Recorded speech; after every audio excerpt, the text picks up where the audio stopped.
Hey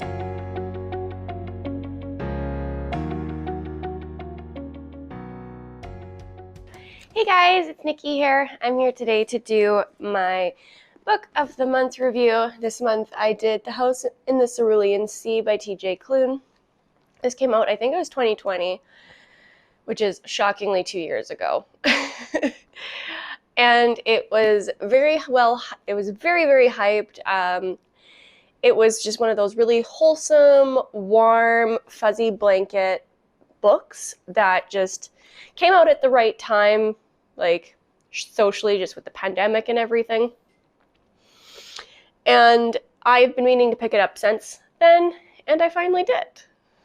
In terms of what I knew about this book, I actually knew quite a bit about it simply because I had been listening to a variety of spoiler-free reviews about this book. I didn't want to ruin too much. Although, to be fair, once I read it, I realized it was kind of predictable. And essentially, this is a lonely man named Linus in his 40s, and he's out doing part of his job, and it results in him getting a found family. It's very sweet overall, and I definitely went in expecting a very wholesome, cozy story. Which leads me to kind of my quick plot summary or plot discussion, and I definitely did agree. It was very wholesome, it was very cozy, it was very sweet.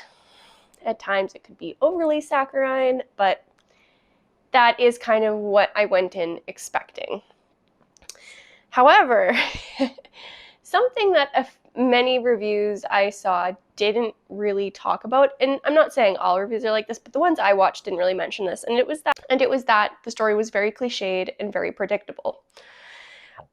And while I did enjoy watching Linus's adventure, kind of realizing he's lonely and how this job is changing his life, I also knew the outcome and how the entire story was going to go, and I guess that kind of caught me off guard.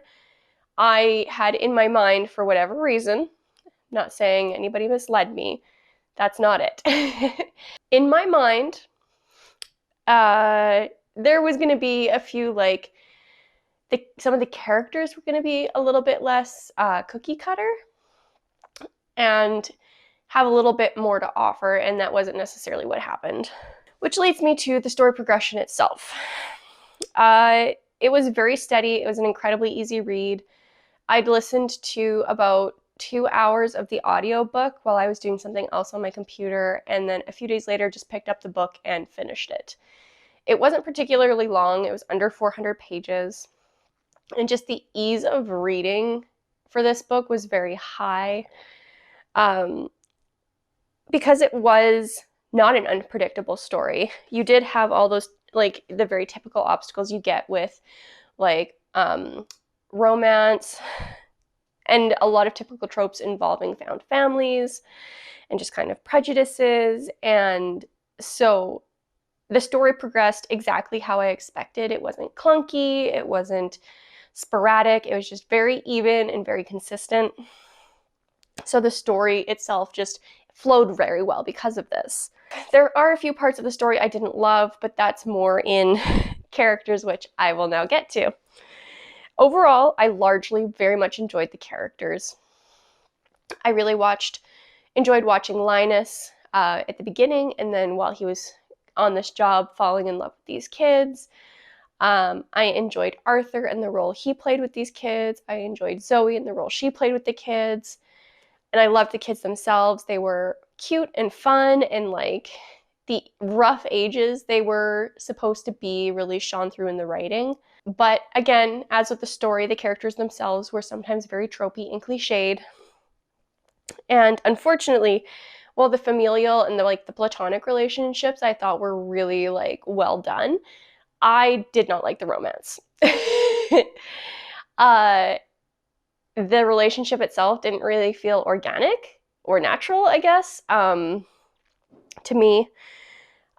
Just the way the two characters interacted, I saw the attraction, but never really felt like it was more.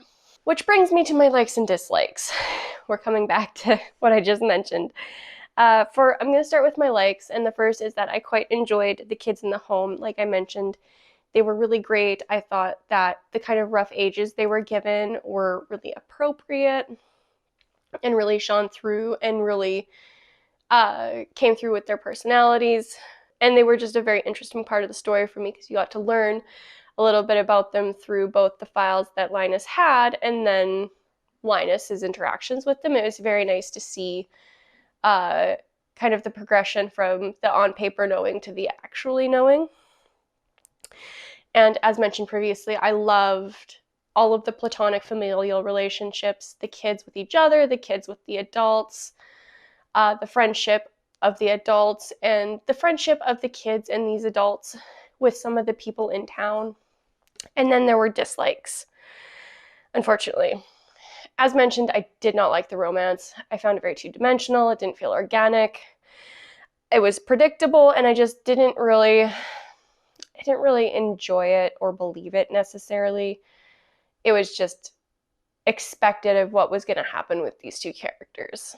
The other negative is something that is often something I get a little disappointed with when you have a kind of low fantasy set book, and that is that I could have used a little bit more world building. You got little tastes of it here and there based on your introduction to Linus, the prejudices shown through both Linus and other characters you meet along the way through the story.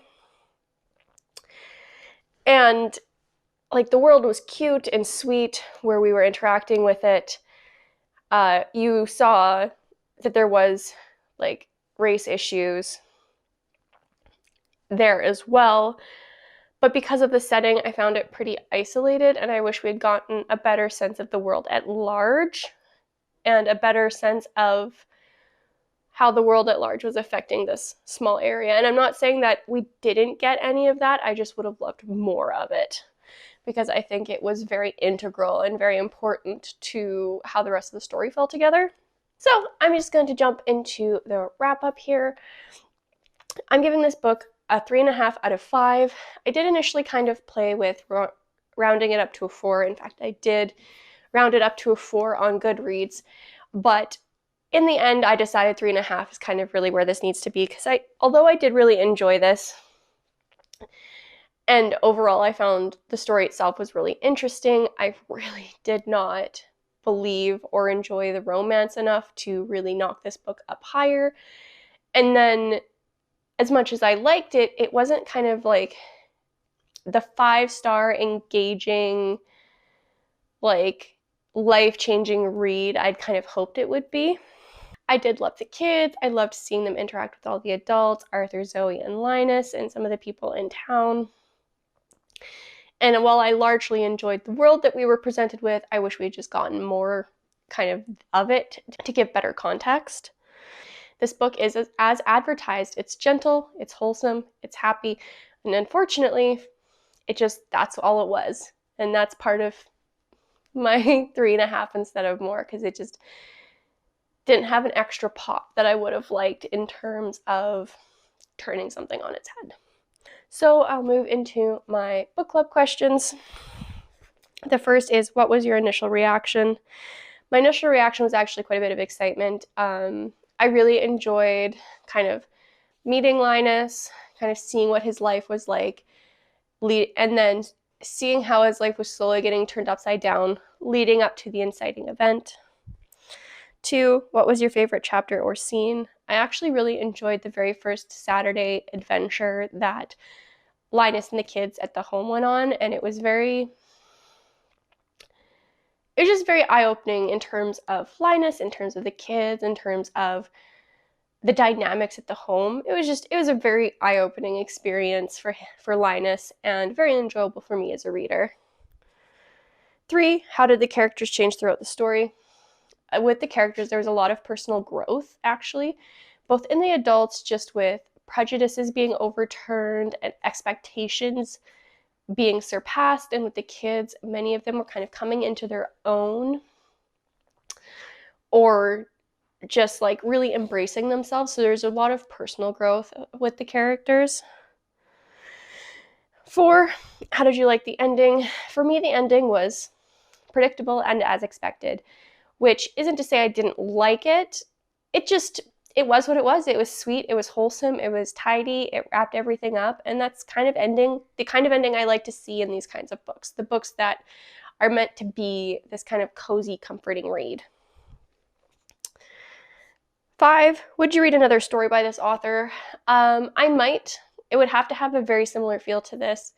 I've heard some of his backlog is not like that, but I enjoyed this. I think he has another book, Under the Whispering Door, that I would possibly pick up, but I really think I have to be in the mood for that kind of read, just that really comforting, wholesome, gentle vibe.